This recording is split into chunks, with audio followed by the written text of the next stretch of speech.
నమస్తే, welcome to ప్రాణ్యం. కొనుగోళ్లు నీటి సరఫరాపై సమీక్షలో అధికారులపై సీఎం రేవంత్ రెడ్డి సీరియస్ అయ్యారు. కృత్రిమ నీటి కొరత సృష్టిస్తే చర్యలు తీసుకోవాలని ఆదేశించారు. గేటెడ్ కమ్యూనిటీలకు ఎక్కువ నీరిచ్చి బస్తీలకు తక్కువ నీరిచ్చే సిబ్బందిపై నిఘా పెట్టాలన్నారు.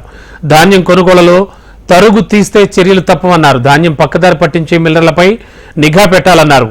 ఎంఎస్పీ కన్నా తక్కువ ధరకు ధాన్యం కొనుగోలు చేయవద్దని స్పష్టం చేశారు సీఎం రేవంత్ రెడ్డి.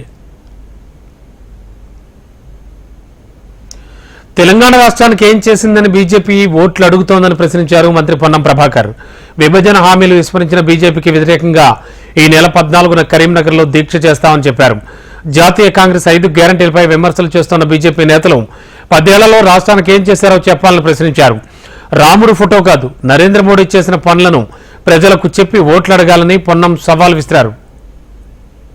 తెలంగాణ విభజన హామీలు అమలు చేయకుండా తెలంగాణ విధానాన్నే వ్యతిరేకించి అవహేళన చేసి అమరులను కించపరిచి తెలంగాణ ఏదో దొంగతనాన్ని ఎత్తుకొని పోయిందని చెప్పేటువంటి మీకు తెలంగాణలో ఓటు అడిగే హక్కు ఉందా ముందరని అడుగుతున్నాం. ఇలా అంతేకాదు, ఇలా ఒక జాతీయ ప్రాజెక్ట్ ఇచ్చిండ్రా, ఒక ఇండస్ట్రీ తెచ్చిండ్రా, ఒక మెడికల్ ఒక పెద్ద ఏమైనా ఇన్స్టిట్యూట్ తీసుకొచ్చిండ్రా, ఈ రాష్ట్రంలో ఎవరికి ఇల్లు కట్టించిండ్రు, ఈ రాష్ట్రంలో ఒక రేషన్ కార్డు అని ఇచ్చిండ్రా, ఈ రాష్ట్రంలో రైతులకి మీరు ఏమైనా చేయగలిగిండ్రా? మానవ సేవే మాధవ సేవ అన్నటువంటి అందరికీ వాడు. కానీ మొత్తం రాముడి పేరు మీద అక్షింతలు, రాముడి ఫోటోలు ఇచ్చి ఆ ఫోటో పెట్టుకుంటూ చూడండి, ఆ హక్కు ఎక్కువదని అడుగుతాను ఓట్ల రూపంలో. నరేంద్ర మోడీ గారు ఏం చేశారో చెప్పి అడగండి ఓట్లు. ఉద్యోగ అవకాశాల పేరుతో 10 ఏళ్లుగా యువతను మోడీ మోసం చేశారని మంత్రి శ్రీధర్ బాబు విమర్శించారు. పెద్దపల్లి కాంగ్రెస్ అభ్యర్థి తరపున శ్రీధర్ బాబు ఎన్నికల ప్రచారం నిర్వహించారు. ఏటా 2 కోట్ల ఉద్యోగాల పేరుతో యువకులను మోడీ మోసగించారన్నారు. కాంగ్రెస్ పార్టీకి ఓటు వేసి రాహుల్ని ప్రధాని చేయాలని, అప్పుడే యువతకు ఉద్యోగ అవకాశాలు లభిస్తాయన్నారు శ్రీధర్ బాబు.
వరంగల్ లోక్సభ బీఆర్ఎస్ టికెట్పై క్లారిటీ వచ్చేసింది. మారేపల్లి సుధీర్ కుమార్ ఆ పార్టీ నుంచి ఎంపీ అభ్యర్థిగా బరిలోకి దిగనున్నారు.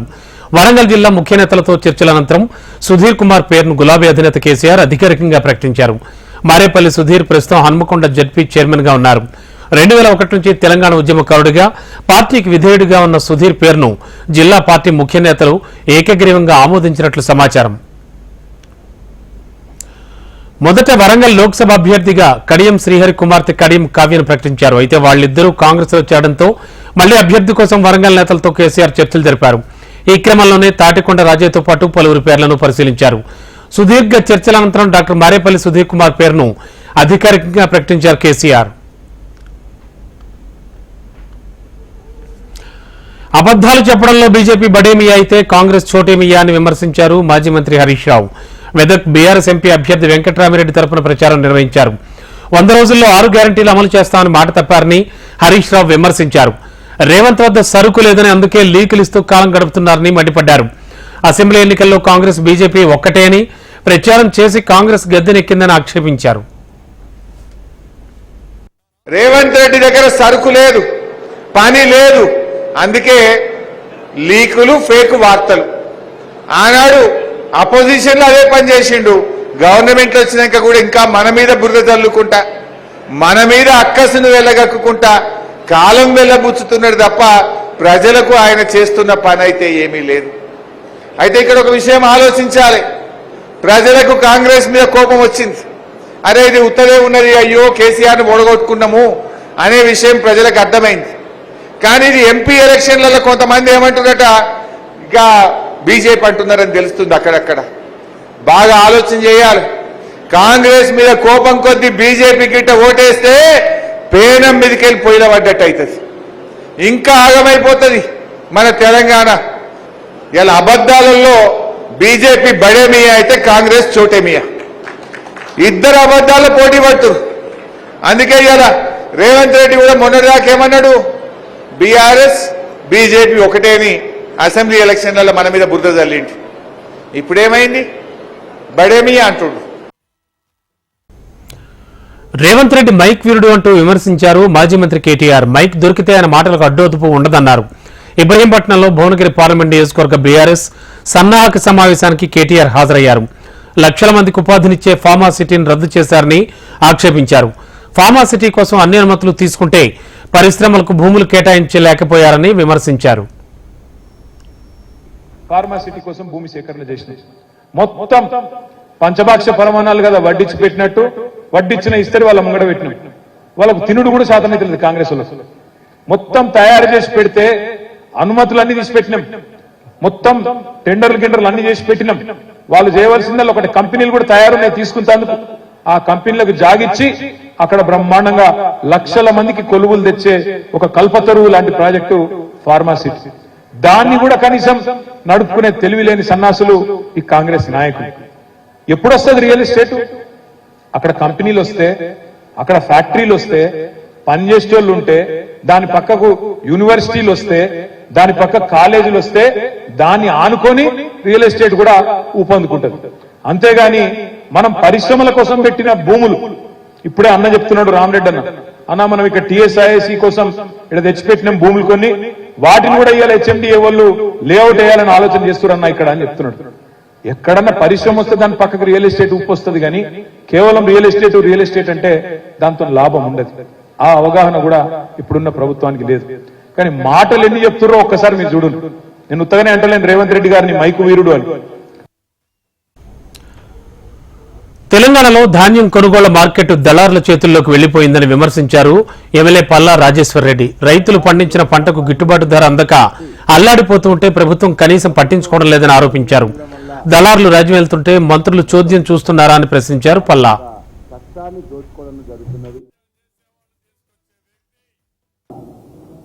దళారులు, వ్యాపారులు, మిల్లర్లు కలిసి ప్రభుత్వం అచేతనంగా ఉండడం వల్ల మొత్తం వాళ్ళ యొక్క కష్టాన్ని దోచుకోవడం జరుగుతున్నది.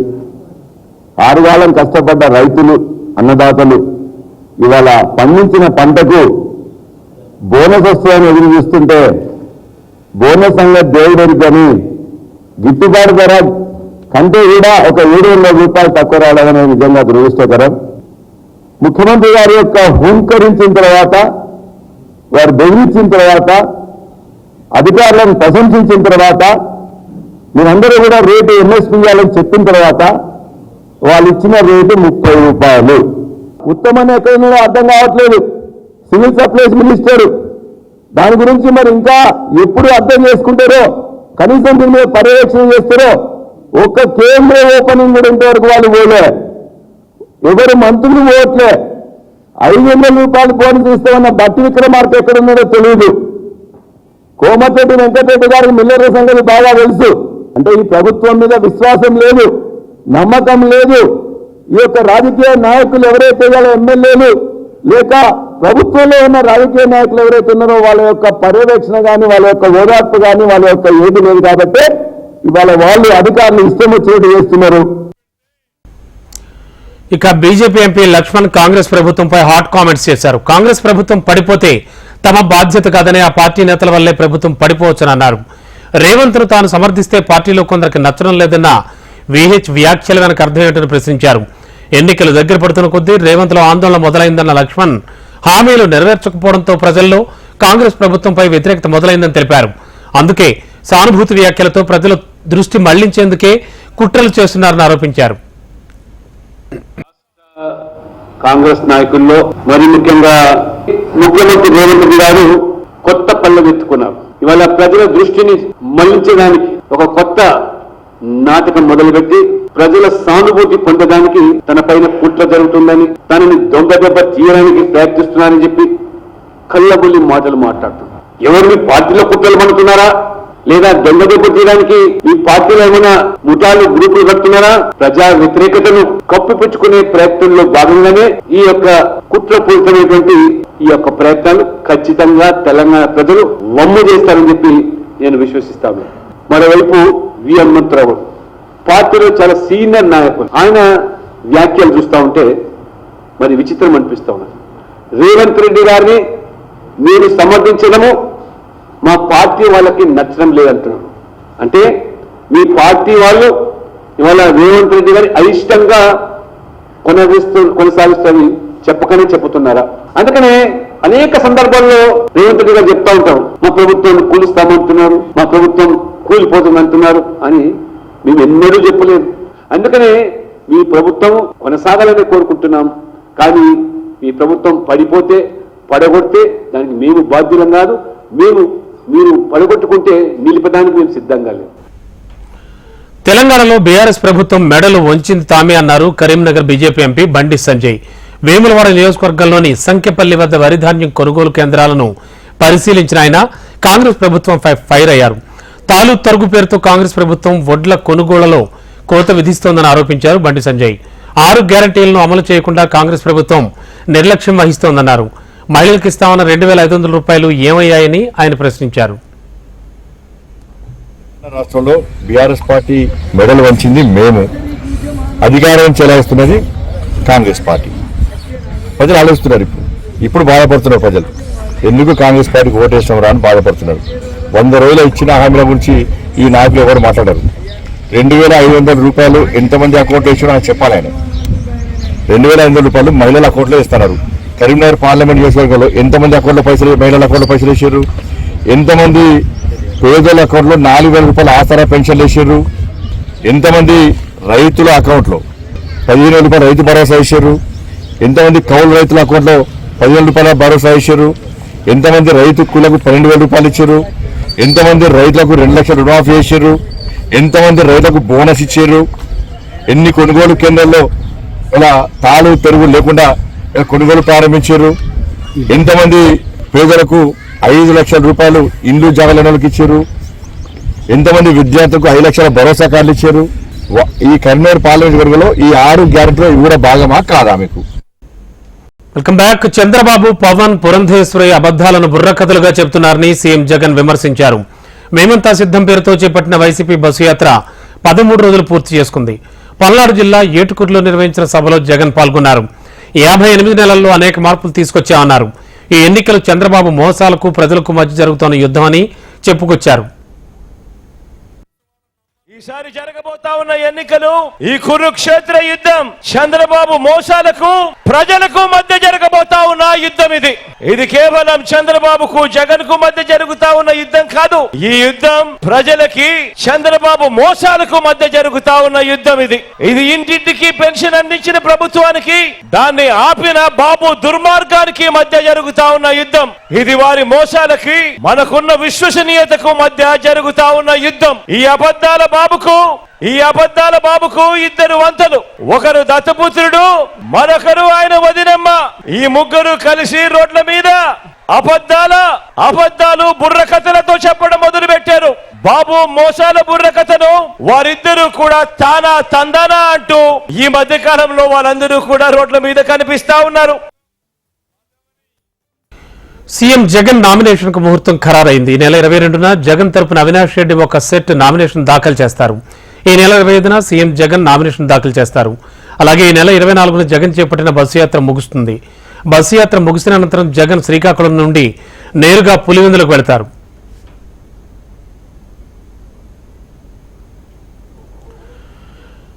మైనార్టీ రిజర్వేషన్లపై బీజేపీ, వైసీపీల మధ్య మాటల యుద్ధం కొనసాగుతూనే ఉంది. మైనార్టీ రిజర్వేషన్లను తీసేస్తామని పురంధేశ్వరి చెప్పారని మంత్రి పెద్దిరెడ్డి అన్నారు. మైనార్టీలకు వైఎస్ఆర్ 4% రిజర్వేషన్లు ఇచ్చారని, వాటిని తీసేస్తామని చెప్పి ఇప్పుడు మాట మారుస్తున్నారని విమర్శించారు. ఓట్ల కోసమే మాట మారుస్తున్నారని ఎద్దేవా చేశారు పెద్దిరెడ్డి.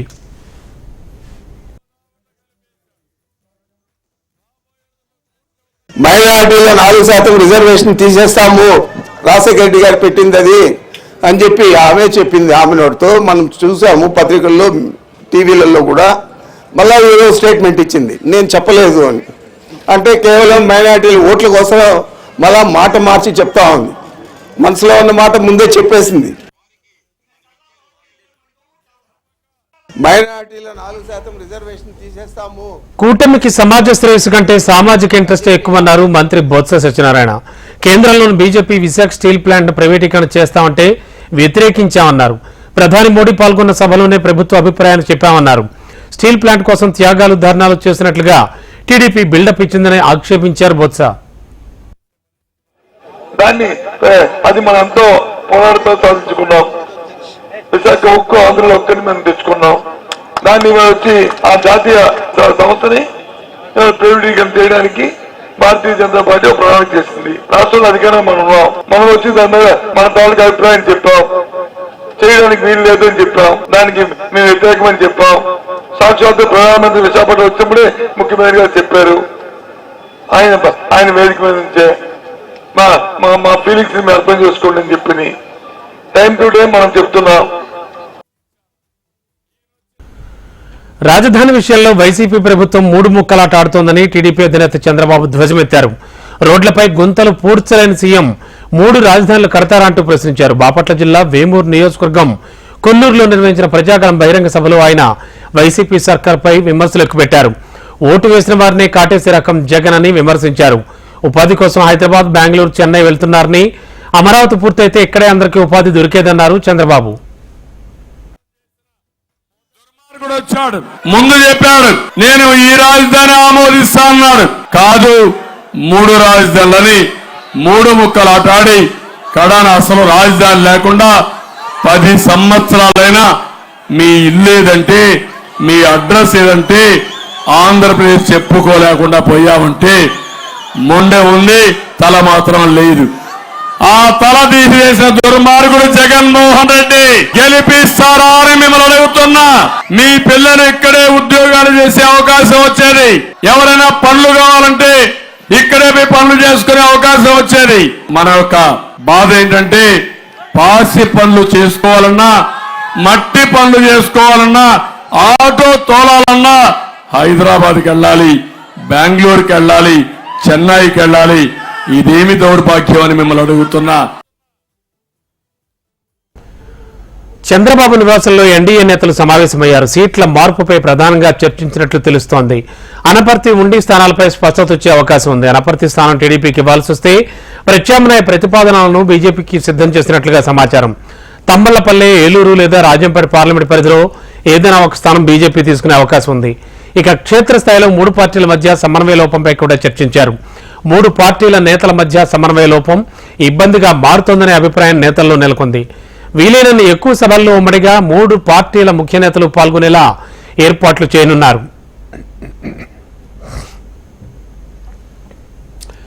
వివేకానంద హత్య చుట్టే కడప రాజకీయం సాగుతోంది. సార్వత్రిక ఎన్నికలు సమీపిస్తుండటంతో కాంగ్రెస్, వైసీపీలు ఒకరిపై ఒకరు విమర్శలు చేసుకుంటున్నారు.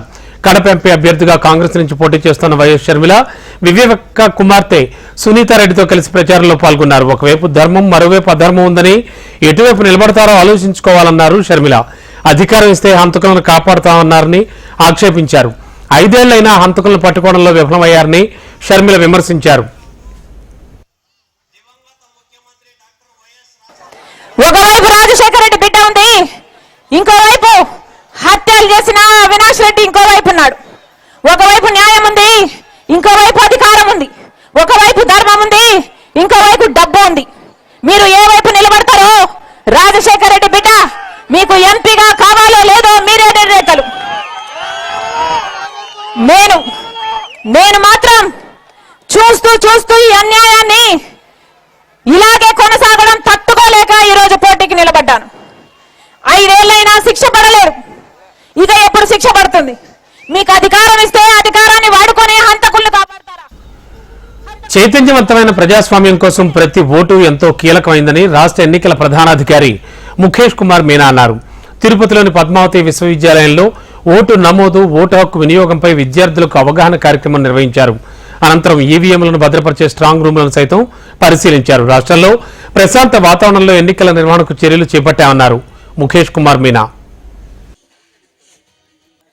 ఫ్రీ అండ్ ఫెయిర్ ఎలక్షన్ కోసం మేము అన్ని ఎలక్షన్ కమిషన్ తరఫు నుంచి అన్ని ప్రయత్నాలు చేస్తున్నాము. ఇంతకుముందు కూడా ఎలక్షన్ కమిషన్ జనవరిలో మన స్టేట్ కి వచ్చినప్పుడు they had given direction that violence free election ఉండాలి, తర్వాత repoll free election. So violence కూడా ఎక్కడైనా మనకు కంప్లైంట్ వస్తే అక్కడే concern police has to take immediate action. So ఆ యాక్షన్ ని మళ్ళీ కమిషన్ కి పంపించాలి, తర్వాత డిస్ట్రిక్ట్ అథారిటీస్ కూడా పంపించాలి. సో దీనికి సంబంధించి పోలీస్ అబ్జర్వర్ కూడా ఇక్కడ వచ్చినారు. So things are getting streamline and then we can say that వచ్చే రాను రోజులో పూర్తిగా కంట్రోల్లో వచ్చేస్తుంది. ఇక లోక్సభ ఎన్నికల్లో గెలిపే లక్ష్యంగా తెలంగాణ కాంగ్రెస్ సర్వశక్తులు ఒడ్డుతోంది. ఆ పార్టీ ముఖ్య నేతలు, ఇన్ఛార్జీలు అభ్యర్థుల గెలుపు కోసం నియోజకవర్గాలను చుట్టేస్తున్నారు. ఈ క్రమంలోనే జనగాం అసెంబ్లీ నియోజకవర్గ విస్తృత స్థాయి సమావేశంలో భువనగిరి కాంగ్రెస్ ఎంపీ అభ్యర్థి చామల కిరణ్ కుమార్ రెడ్డితో పాటు మునుగోడు ఎమ్మెల్యే కోమటిరెడ్డి రాజగోపాల్ రెడ్డి పాల్గొన్నారు. ఉమ్మడి నల్గొండ జిల్లాలో బీఆర్ఎస్ పని అయిపోయిందని, బీజేపీకి అయితే డిపాజిట్లు కూడా దక్కే పరిస్థితి లేదన్నారు. అన్ని లోక్సభ స్థానాల్లో కంటే భువనగిరిలో అత్యధిక మెజార్టీ వచ్చే విధంగా కార్యకర్తలంతా కృషి చేయాలని సూచించారు రాజగోపాల్ రెడ్డి.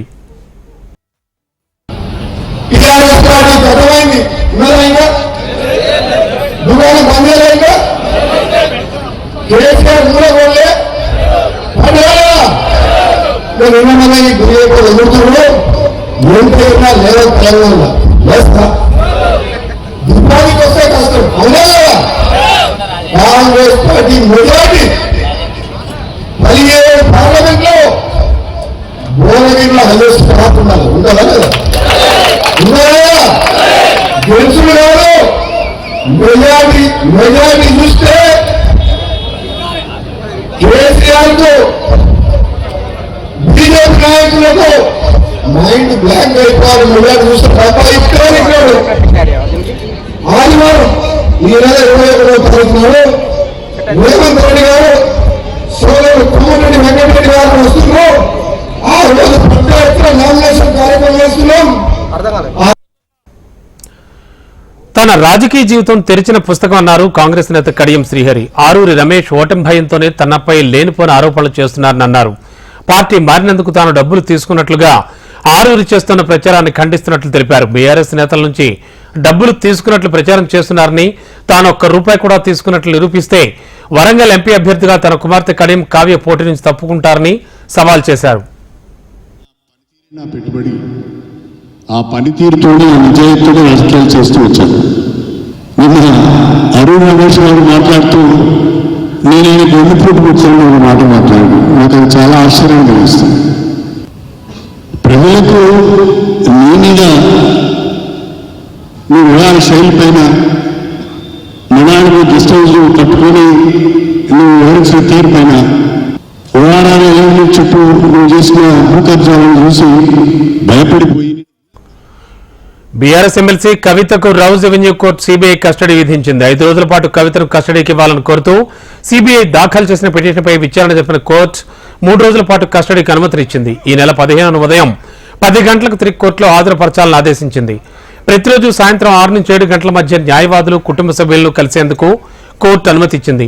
ఢిల్లీ లిక్కర్ కేసుకు సంబంధించి 3 రోజులు సీబీఐ హెడ్ క్వార్టర్స్ లో కవితను విచారించనున్నారు.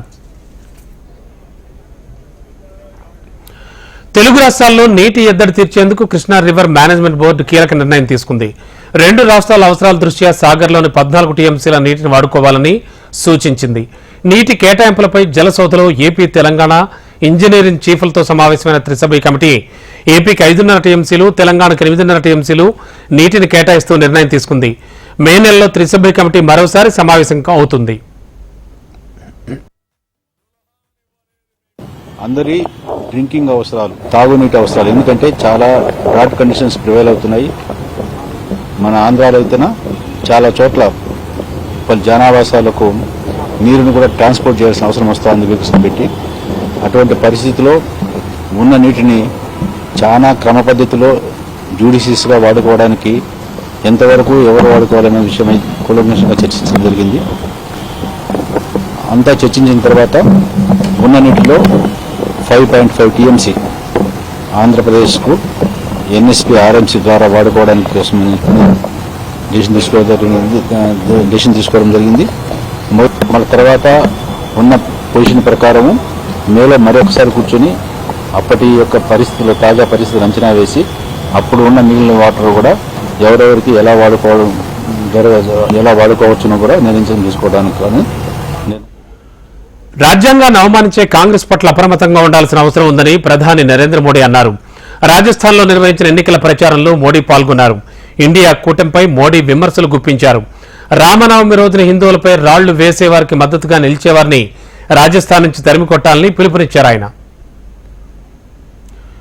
ఇదిలా ఉంటే దేశంలో సైద్ధాంతిక యుద్ధం జరుగుతోందన్నారు కాంగ్రెస్ అగ్ర నాయకులు రాహుల్ గాంధీ. తమిళనాడులో కాంగ్రెస్ అభ్యర్థుల తరపున రాహుల్ గాంధీ ప్రచారం నిర్వహించారు. ఒకవైపు పెరియార్, సామాజిక న్యాయం, స్వేచ్ఛ, సమానత్వం అంటే మరోవైపు ఒకే దేశం, ఒకే నాయకుడు, ఒకే భాష అనే నరేంద్ర మోడీ ఉన్నారన్నారు. విభిన్న భాషలు, సంస్కృతులు దేశంలో ఉన్నాయని, అన్ని ముఖ్యమైనవి అని చెప్పారు రాహుల్. ఢిల్లీ మంత్రి అతిషి హాట్ కామెంట్స్ చేశారు. ఆ ప్రభుత్వాన్ని దించేందుకు జరుగుతున్న కుట్రలు ఢిల్లీలో రాష్ట్రపతి పాలన విధించే ప్రయత్నమని ఆరోపించారు. అందుకే ఎన్నికల కోడ్ పేరుతో పాలనా అధికారులు ఎలాంటి ప్రభుత్వ సమావేశాలకు హాజరు కాకుండా చేస్తున్నారని విమర్శించారు అతిషి. ఉత్తరప్రదేశ్లోని కాశీ విశ్వనాథ ఆలయం వద్ద విధులు నిర్వర్తించే పోలీసులకు రాష్ట్ర ప్రభుత్వం కొత్త డ్రెస్ కోడ్ ప్రకటించింది. ఇక నుంచి వాళ్లు ఖాకీ దుస్తుల్లో కాకుండా సాంప్రదాయ వస్త్రధారణలో విధులు నిర్వహిస్తారని వెల్లడించింది. ఇక దీనిపై వారణాసి పోలీస్ కమిషనర్ మోహిత్ అగర్వాల్ ఆదేశాలు జారీ చేశారు. ఈ క్రమంలోనే ఆలయ ప్రాంగణం వద్ద విధుల్లో ఉన్న పోలీసులు ధోతీ, కుర్తా, మెళ్ళో రుద్రాక్షమాలతో అర్చకుల వస్త్రధారణలో కనిపించారు. ఈ నిర్ణయం తీవ్ర వివాదానికి దారితీస్తుంది. రాష్ట్ర మాజీ సీఎం అఖిలేష్ యాదవ్ దీనిపై తీవ్ర అభ్యంతరం వ్యక్తం చేశారు. పోలీసులు అర్చకుల మాదిరిగా డ్రెస్ కోడ్ ధరించాలని ఏ పోలీస్ మాన్యువల్లో ఉందని ప్రశ్నించారు. ఆలయాల్లో విధి నిర్వహణ మిగతా ప్రాంతాలతో పోలిస్తే విభిన్నంగా ఉంటుందని పోలీస్ కమిషనర్ మోహిత్ అగర్వాల్ సమర్థించుకున్నారు.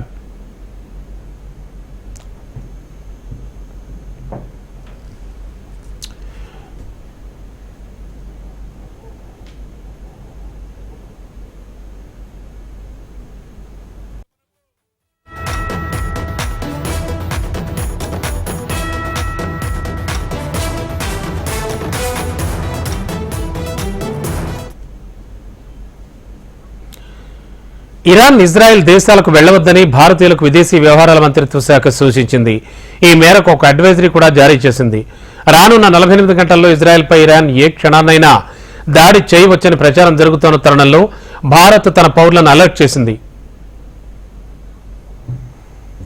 ఇక ఇవి బులెటిన్ విశేషాలు చూస్తూనే ఉండండి. హెచ్ఎం టీవీ, వార్త ఆగదు, నిజం దాగదు.